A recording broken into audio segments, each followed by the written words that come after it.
Jauan Jennings, 7th round pick for the 49ers. He's a wide receiver that was projected to go a little earlier in the draft. It was actually a surprise that the Niners were able to get him in the 7th round, and it was a pleasant surprise because he's someone that is certainly not going to set the world on fire, but does provide a little something extra for the 49ers who are in need of wide receiver help. We've got 7 plays for you today to break down for Jauan Jennings that talk about some of his strengths and some of the things that he will bring to the 49ers in 2020. And it's going to start really with his play strength because that's one of the things that he does very well. And then we're going to move on to his yards after the catch because this is apparently Yak City after all. So, David, hit us with some of that play strength against South Carolina. Gotta say, I love the Yak City moniker here. But yeah, so you got Jennings up here kind of at the point on the bunch. We're going to see him kind of run a deep in route here and kind of find some space in this cover 3 zone that South Carolina is running. So we'll let it kind of roll. But yeah, I think this, as we're watching kind of the first run of the play, is a great example. And we're going to actually get to a number of plays that are fairly similar and show these because there's something that pops up like consistently with him. We had some trouble like narrowing down the list of plays because there were so many of them that were good that showed kind of these same sort of traits. But you see, like you mentioned, the play strength there, and that is what really leads to a lot of his yak. And so again, finding a bunch of space here in the open field, nothing too crazy going on there, but it's really what he can do after the catch, right? So makes a nice little move on the safety here and is able to run through contact again from the linebacker who is able to chase him down. And then the corner has no hope of being able to kind of corral him late before he gets across the goal line there. And so, yeah, this is, I think, a play that, while certainly one of the more fun ones, getting him in the end zone there is pretty, though, like right on as far as what you can expect to see on a large number of plays from him. Now, there are 2 things on this play that I think are pretty important. One is that he is 6'3", 215. He's a big dude. And so when you look at him run and the linebacker tries to reroute him, he doesn't get moved too far off of his spot when he's running through that middle zone area. So you can see 6 try to reroute him. Doesn't affect him too much. But then you look at his balance when he sheds that first tackle. That's one of the things that he does very, very well, right? He stumbles there. A lot of guys just fall, but he's able to stay up on his feet. And the reason he scores on this play is because he is able to stay on his feet and then do it again when someone else bounces off of him. So I think his size is not there just in breaking tackles, but it's also in not getting rerouted when you've got number 6 there trying to move him off of his spot, but then also being able to stay on his feet through contact, which is how he ends up succeeding a lot when he's not like the fastest or most athletic guy. One of the reasons why he slipped through to the 7th round. Yeah, I mean, that strength and balance is so key because like you just kind of mentioned at the end there, he's not the best athlete. I mean, the 40 time is a little jarring, at over 4.7 there. Not something that there were like 4 defensive linemen that were faster at the combine. Defensive linemen. Not great. Not typically what you're looking for at the position, but he has to find, right? So when you're kind of playing with that sort of deficiency, you have to find other ways to overcome, right? And so he's definitely not a guy that is very twitchy, and you're not going to see him, as we talked about, if you watch the Ayuk video, he was a guy that was catching the ball and was 0 to 100 like instantly, right? You just immediately saw him get up to top speed. Jennings is a guy that's going to, take a little bit to get going. And once he gets to top speed, it's not terrible. You'll see some times where he like outruns guys where you're a little surprised that he was able to. But it really is the strength and the balance that allow him to kind of move through contact because he's not always going to find ways to completely elude guys. But again, so we've got him down here at the bottom this time. And so this is another throw where you've got just a quick underneath throw, nothing going on really with the route here that's all that impressive, but it's what he does when he gets the ball in his hand. So we'll kind of let this run through the first time.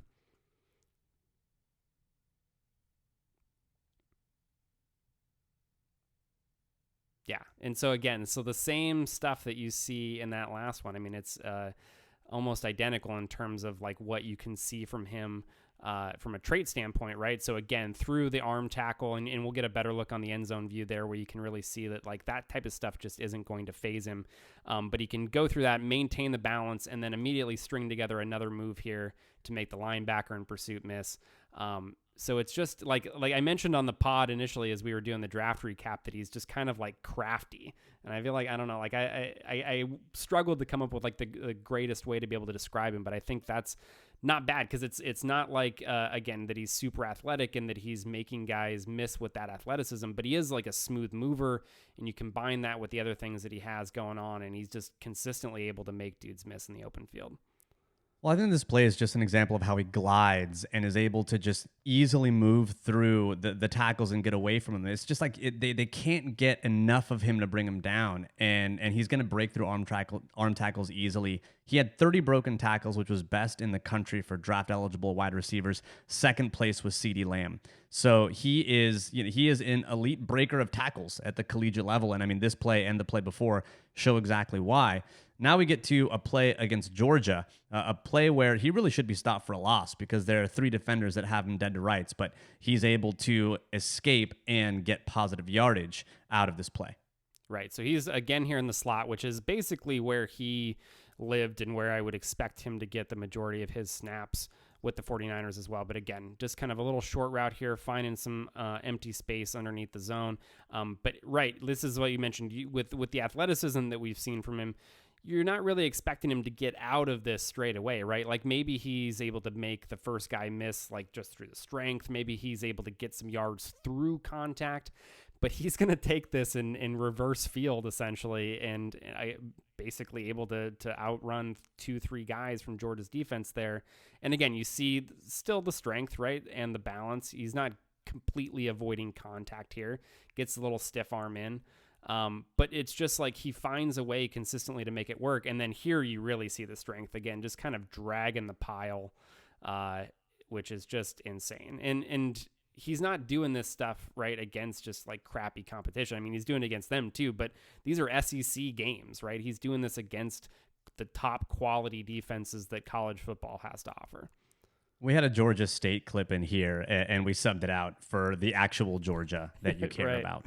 So yeah, this is not doing it against some subpar competition, which is still something to note. But it's definitely important that he's doing it against some of the best defenses in the country.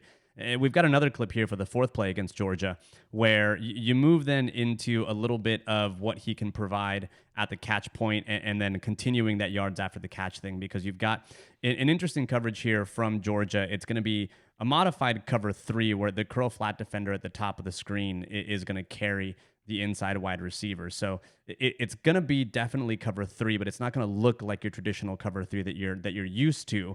And so as we go through it, just know that the safety is still responsible for the middle of the field. But at the top of the screen there, he's in the slot. And basically it's that slot guy who's playing him a little bit differently. And the result is still the same. Yeah. So they get kind of a little high-low here with the 2 slot receivers. So if we run this back just a little bit. So this is kind of, what you're talking about from the coverage standpoint. So they start out in what is, a 2 high look here, a pretty common quarters look. Pre-snap is what they're getting with the way kind of these 2 safeties are played. And then this is the guy here that you mentioned is kind of the one that looks a little bit different. So he's going to be playing outside leverage on Jennings here, who's the number 2 receiver. And the difference is rather than getting to his curl flat responsibility, right? So as a dropper, he would be getting, so your curl area is kind of right here inside the numbers, right? So if this number 1 receiver were to run a curl route, that's exactly the area that he would be looking to get under. And then he's curl flat because he's getting to the curl first, flat next. So if they have a short underneath throw here out in the flat, he would be kind of reacting to that late and coming up to make the tackle. But instead of that, he's going to really key on what this number 2 receiver does. So he's kind of going to play outside leverage here and look to carry him vertical if he were to go vertical. But Jennings ends up running inside route. They're kind of looking to target this linebacker here, and they get him sucked up with the underneath throw, going to throw the dig behind him. And then I think this is what you get as far as so Jennings being a big guy. I know a lot of guys, your mind immediately goes to, oh, it's finally a contested catch receiver for the 49ers. They can finally get somebody who can kind of take in those jump balls downfield. I don't know that that's really his game. His vertical is, reminiscent of what I could do in high school. So not necessarily a great sign there. It was 29 inches, which puts him in the 3rd percentile. I didn't look to see how many offensive linemen were better. but I would imagine that there were a few that were, because I mean, a 29-inch vertical. All I'm saying is that maybe the Mullen stand that we play basketball with could surpass that, and it's not impressive.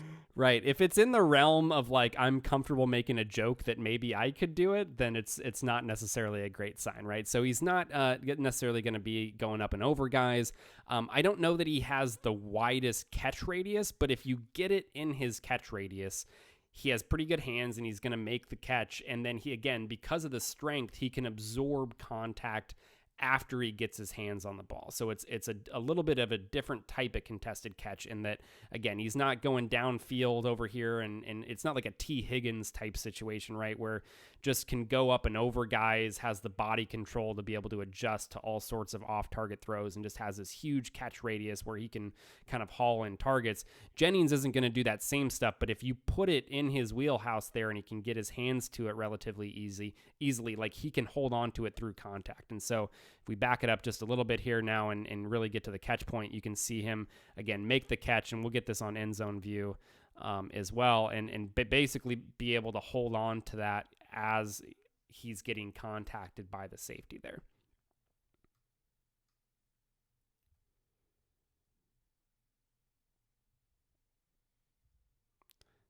Yeah, so you can see that safety. Yeah. I mean, this is the safety's area of the field. He's got to come down and make that tackle, and his angle's not super great, but he does get some contact on Jennings, but because Jennings is able to just, he brushes off that arm tackle, no big deal. Yep.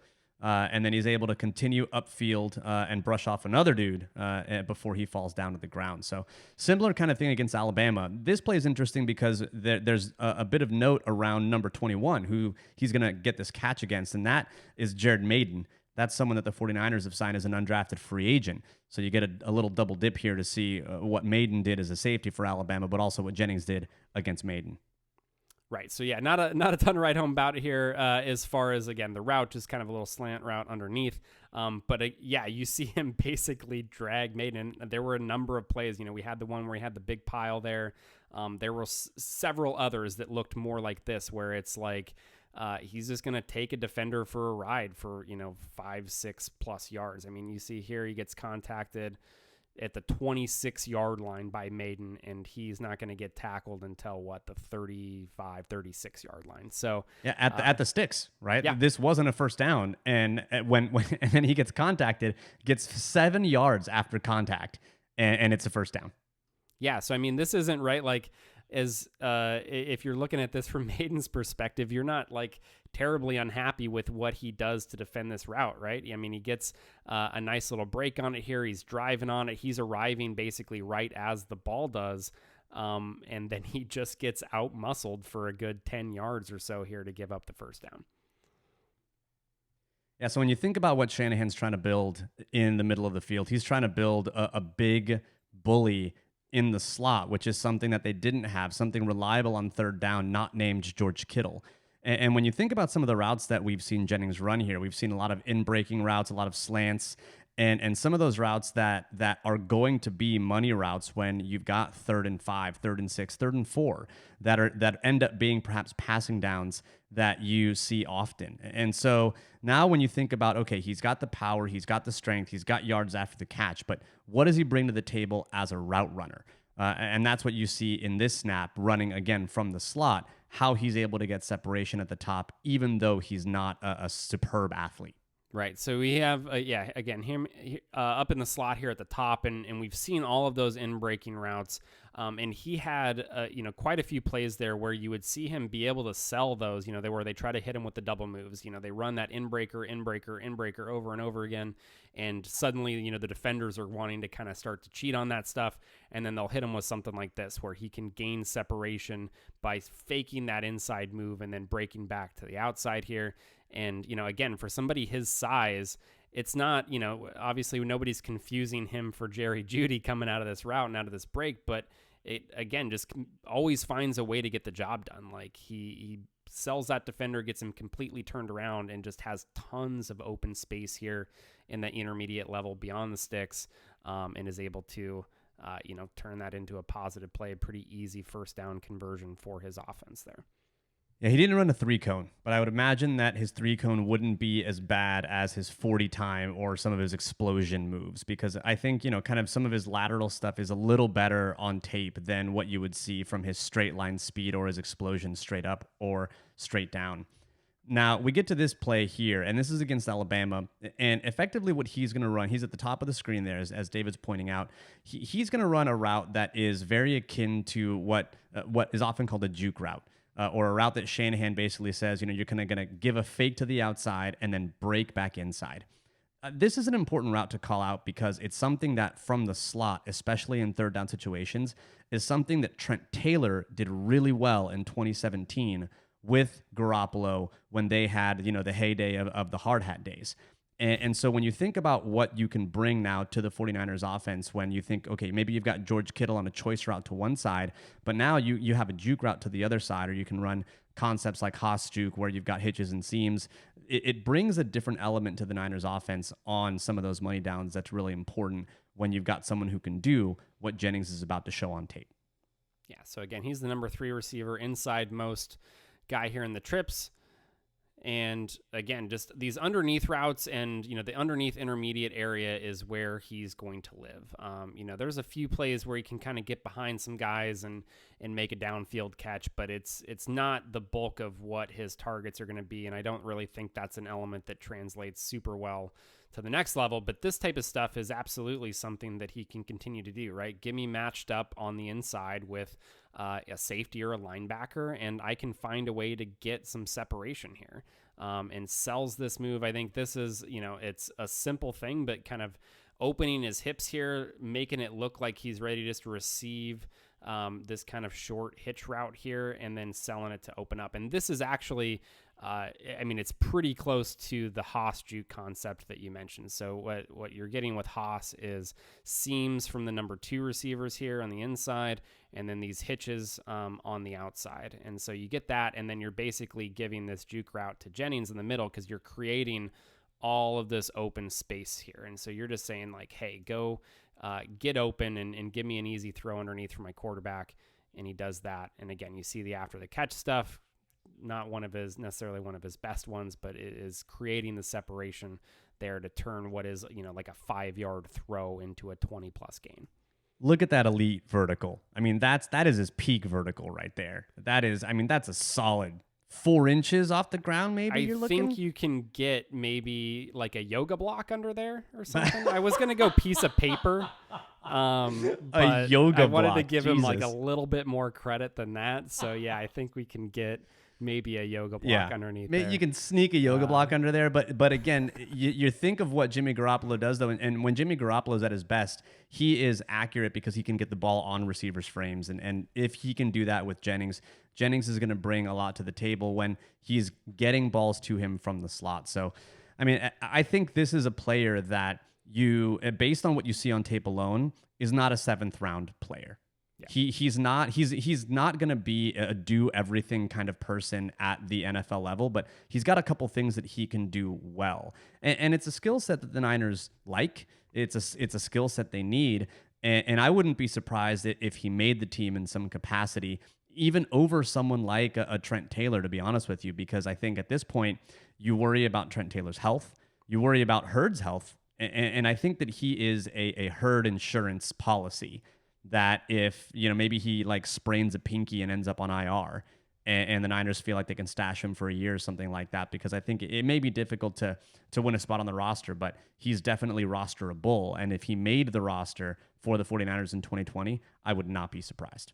Definitely. Yeah. I think based on his tape alone, and if that were the only consideration, he's a guy that I think really has talent that should have put him more in the early day 3 conversation, right? So more in that round 4, maybe he slips a little bit round 5 type conversation. And at that point, it's a guy that you are expecting, quite a bit more to be somebody who does make the roster and is at least sort of like a depth player on your offense. And so, yeah, getting that type of caliber player in the 7th round, I think is potentially like a very big steal for them. Like you mentioned, he's not going to be a do everything like number one type receiver. Like I don't expect him to be somebody that's necessarily going to get like a high volume of targets in the offense or anything like that, but he definitely has skills that I think can translate, right? He just has a knack for being able to make guys miss in the open field and create those yards after contact, and the strength is something that should absolutely go with him there. Maybe he's not ripping off, 30 yards after contact because he's, running through 4 shitty armed tackles or whatever that you're going to get at the college level. So maybe that's toned down a bit, but like that's still a valuable piece of your offense, right? If you can work that intermediate underneath area, consistently get 6, 7, 8, 9 yards after contact and after the catch, like that's going to be a huge thing for your offense, and something that we know the 49ers specifically love to do. And we know that Shanahan's going to get him in some open spaces, right? There's a lot of plays in his tape because he's playing in the slot so much where he's just running to open space and zones, and then you're getting in the ball there, and it's the after the catch stuff that really shines. That's going to continue. Those type of situations should continue for him in this offense. So yeah, I absolutely think he can find a role in here and kind of fit in well with the other players that they're going to have around him. Well, that does it for our Jauan Jennings scattering report here for you Patreon subscribers. So thanks again for tuning in. And as always, go Niners.